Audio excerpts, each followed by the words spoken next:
So hello एवरीन, आज हम लोग एक फिजिक्स की प्रॉब्लम करने वाले हैं फ्रॉम 200 पजलिंग फिजिक्स प्रॉब्लम्स। सो ये प्रॉब्लम नंबर 74 है, जो कि हमें क्या कह रहा है कि a jet of water strikes a horizontal gutter of semi circular cross section obliquely as shown in the figure. The jet lies in the vertical plane that contains the center line of the gutter. Calculate the ratio of the quantities flowing out at the two ends of the gutter as a function of the angle of incidence alpha. So हो क्या रहा है कि एक water का jet आ रहा है, okay, at a very high speed, और वो बेसिकली इस सिलेंड्रिकल गटर पे के साथ कोलाइड करता है, तो दो जगह पे स्प्लिट कर जाता है। और ये जो दो कंटेनर्स है उसमें वाटर धीरे धीरे भरना चालू हो जाता है। सो मुझे फाइंड आउट करना है कि रेशियो ऑफ वाटर जो यहाँ पे भर रहा है, यानी कि मास का रेशियो, वो क्या है with a function of angle of alpha. यानी कि अगर मेरे को अल्फा पता है तो ये रेशियो क्या है मुझे फाइंड आउट करना है इन terms of alpha. So let's सी कि हम इस प्रॉब्लम को कैसे सॉल्व कर सकते हैं। इसको समझना तो बहुत ही सिंपल है। अब इसके सोल्यूशन की तरफ हम बढ़ते हैं। अब अगर आप इधर सोचो तो लाइक वाटर जेट इस वे में, just a second, water jet यहाँ पे इस वे में आ रहा है, तो इस वाटर जेट की क्या कैरेक्टरिस्टिक्स है। बेसिकली अगर मैं एक पाइप से इसे फ्लो करा रहा हूँ तो इसका एक क्रॉस सेक्शन एरिया ए होगा और स्पीड वी होगी इसके पास। और वहीं अब ये दो जगह स्प्लिट कर गया, तो अगर मैं इधर का एक छोटा सा डायग्राम बताऊं तो एक सिलेंड्रिकल पोर्शन टाइप का होगा, और इसका cross section area suppose A1 आ गया। हम ये नहीं कह सकते कि वो A के ही इक्वल होगा। तो क्रॉस सेक्शन एरिया A1 आ गया और स्पीड V1 से वो इस डायरेक्शन में गया। और वहीं इधर जो पोर्शन है उसके साथ ऐसा हुआ कि इसका क्रॉस सेक्शन एरिया A2 है और इसके पास स्पीड V2 है। ओके, सो लाइक ये दोनों सिलेंडर के लिए, सिलेंडर नहीं यानी कि वाटर के पोर्शन के लिए, मैं ये दो कैरेक्टरिस्टिक्स डिफाइन कर सकता हूँ। अब आपको मेनली प्रॉब्लम में पूछा क्या है कि रेशियो ऑफ मास मुझे फाइंड आउट करना है। तो आप देखो मास एक यूनिट टाइम में कितना आ रहा होगा, ρ A1 V1 इधर से, और इधर से कितना आ रहा होगा, ρ A2 V2 यूनिट टाइम में। बाकी टाइम का क्वांटिटी हम दोनों जगह मल्टीप्लाई करेंगे तो भी वो फाइनली कैंसिल आउट ही हो जाएगा। सो लाइक मुझे अगर मास का रेशियो फाइंड आउट करना है तो मुझे इस थिंग का रेशियो फाइंड आउट करना है, that is equal to A1 V1 upon A2 V2। और मास पर यूनिट टाइम हमने ये क्यों कहा, वैसे मैं इसका रीजन समझा देता हूँ। लाइक अगर यूनिट टाइम में वाटर यहाँ पे कितना दूर आया होगा, V1 डिस्टेंस, एक सेकंड में V1 डिस्टेंस वाटर ने कवर किया, तो ये जो सिलेंडर है उसका एरिया हो गया A1 V1। Area A1 V1 नहीं हुआ, वॉल्यूम A1 V1 हुआ, इंटू रो किया तो मुझे क्या मिला, complete mass per unit time. But क्योंकि ये जो वॉल्यूम है वो भी पर यूनिट टाइम है, सो ये जो पूरी क्वांटिटी है वो हमने रेशियो इस वे में फाइंड आउट कर लिया। ओके, सो मुझे मेनली ये फाइंड आउट करना है एक्चुअली में, मतलब इसे फाइंड आउट करने के लिए मुझे A1 A2 और V1 V2 की वैल्यू फाइंड आउट करनी पड़ेगी। ओके, अब आप मेनली याद करो तो ये स्ट्रीम लाइन फ्लो है, तो इसके लिए बर्नौलीज इक्वेशन हमें पता है कि ρV²/2 plus pressure P plus ρGH, यानी कि चेंज इन हाइट, H से मेरा मतलब है ये कांस्टेंट रहता है। Yes, in a stream line flow, यानी कि नॉन विस्कस फ्लूइड। और भी कई केसेस होते हैं जहाँ ये वैलिड नहीं है, बट अगर कोई नॉन विस्कस लिक्विड है तो उसके लिए ये इक्वेशन वैलिड है। और अगर आप देखो तो थ्रू आउट इस प्रॉब्लम में प्रेशर तो एटमॉस्फेयर का रह रहा है, तो प्रेशर तो खुद ही कांस्टेंट क्वांटिटी है, तो उससे मैं यहाँ से हटा दूँ तो कोई मतलब नहीं है। अब मेनली क्या ऑब्जर्व किया गया मैं वो बताता हूँ। अगर एक वाटर बहुत ही हाई स्पीड से आ रहा है ये वाटर जेट, तो ये जो ρGH क्वांटिटी है वो ρV²/2 के सामने बहुत ही छोटी होती है, तो आप एक्चुअली में उससे हटा सकते हो, यानी कि चेंज इन हाइट को नेग्लिजिबल मान सकते हो in front of the speed. ऐसा कई केसेस में आप ले सकते हो, और अगर हम लेते हैं तो जो एरर होती है वो भी बहुत ही लेस परसेंट आई है। और इस प्रॉब्लम को करने के लिए भी मेन थिंग यही है कि हमें इसे हटाना पड़े। सो लाइक अगर मैं इसे बहुत ही नेग्लिजिबल मानूं इसके सामने, तो ये थिंग भी हट गया। और देखो रो तो कांस्टेंट ही है, बाय टू का फैक्टर को आप हटा सकते हो और स्क्वायर को भी हटा सकते हो, तो मेनली कांस्टेंट क्या रहेगा, स्पीड। मतलब इधर ये वाटर फ्लो यहाँ से v1 v स्पीड में आ रहा है, यहाँ पे ये जो v1 है वो भी v के इक्वल होगा, v2 है वो भी v के इक्वल होगा, तो v is same as v1 is same as v2। Okay guys, so like ये जो इक्वेशन है, अब आप सोचो, तो मुझे रेशियो फाइंड आउट करना है a1/a2 का। सो अब मेनली मुझे दो ऐसी इक्वेशन ढूंढनी है जिनसे मैं a1 और a2 की वैल्यूज फाइंड आउट कर दूं, जिससे मुझे रेशियो मिल जाए उनका। सो लाइक अब हम हमारे गोल के बहुत ही क्लोजर है।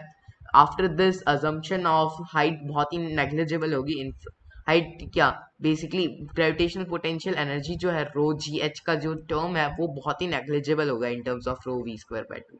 सो लेट्स सी, अगर अब मुझे आगे प्रोसीड करना है तो मैं किस वे में कर सकता हूँ।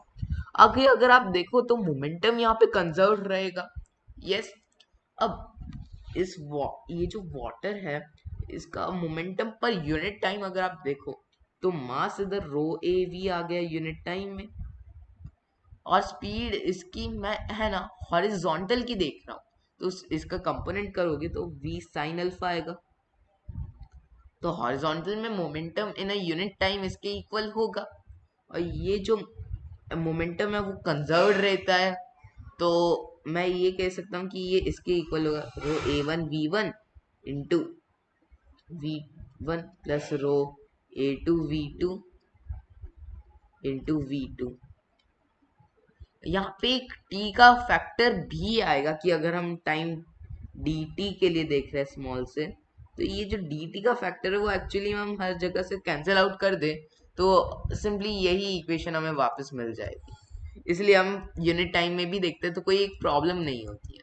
सो लाइक ये इक्वेशन हमें क्या कहता है कि v², वैसे लेकिन अगर आप रियलाइज करो तो ये इक्वेशन में हम एक मिस्टेक कर रहे हैं कि मेनली इसका मोमेंटम भी हमने पॉजिटिव कहा है, लेकिन मोमेंटम एक वेक्टर क्वांटिटी है तो हमें डायरेक्शन का ध्यान में रखते हुए इसका साइन नेगेटिव बोलना होगा। ओके, सो यस, अब ये इक्वेशन को अगर आप सिंप्लीफाई करो तो आपको मिलेगा a v² sine alpha equal to a1 v² minus a2 v²। वैसे v1 और v2 को मैंने v ही लिख दिया है क्योंकि वो सेम ही है। सो लाइक फाइनली ये इक्वेशन कहता है कि जो a साइन अल्फा टर्म है वो a1 माइनस a2 के इक्वल है। अब मोमेंटम कंजर्व तो होगा ये तो आपने सोचा और लगा भी दिया, पर आपको ये भी पता है कि मास भी तो कंजर्व रहेगा, मास भी तो कहीं नहीं जा रहा है, तो आप सोचो तो आपको पता चलेगा कि मास यूनिट टाइम में आ क्या रहा था, रो ए वी। ओके, जैसे कि मैंने इधर एक्सप्लेन किया है आपको, रो ए वी, और अब जा कैसे रहा है रो a1 v1 प्लस रो a2 v2। सो लाइक ये इक्वेशन अगर आप देखो तो v1 v2 सेम क्वांटिटीज है, रो हट जाएगा, तो ये कहता है कि a is equal to a1 plus a2। अब तो सिंपली ये जो इक्वेशन आई है उन दोनों अबो को ऐड करो तो आपको डायरेक्ट a1 क्या मिला, a1 plus sine alpha by 2। Yes, और वहीं a2 किसके इक्वल होगा, a2 फाइंड आउट करने के लिए दोनों इक्वेशन को सब्ट्रैक्ट करो तो आपको मिला a2 is equal to, just a second, yes, a1 minus sine alpha divided by 2। और मेन प्रॉब्लम में मोटो क्या है, a1/a2 फाइंड आउट करना। सो लाइक मेरे को एक फंक्शन फाइंड आउट करना था, तो f ऑफ अल्फा यानी कि f ऑफ अल्फा की जगह रेशियो है, तो मैं इसे इस वे में लिखता हूँ r of alpha is equal to 1 plus sine alpha upon 1 minus sine alpha. So basically इधर जो रेशियो है मास का, मास बेसिकली दोनों जगह रेशियो में बढ़ जा रहा होगा, तो जो मास का रेशियो है अगर आप इधर से देखो तो 1 + sin alpha upon 1 - sin alpha के इक्वल होगा।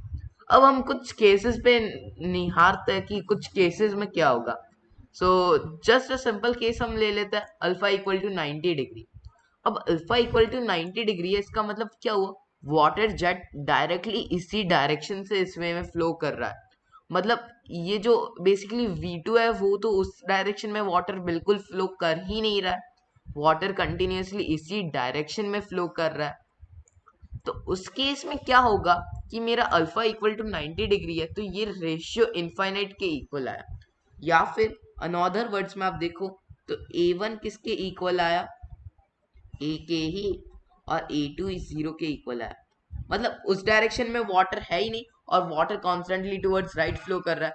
सो उसी कारण रेशियो इनफाइनाइट आ गया, क्योंकि उधर तो वाटर गया ही नहीं उस बकेट में।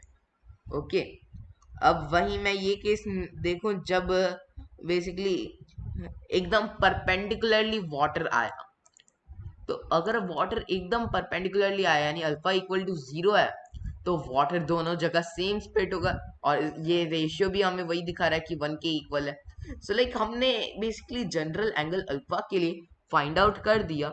सो आई होप आपको ये वीडियो अच्छा लगा होगा। और जो बेसिकली एरर आ रहा है इधर से, अगर आप प्रैक्टिकली इसे ट्राई करोगे तो आपको एरर इधर मिलता है मेनली इस रेशियो में 0.54% का।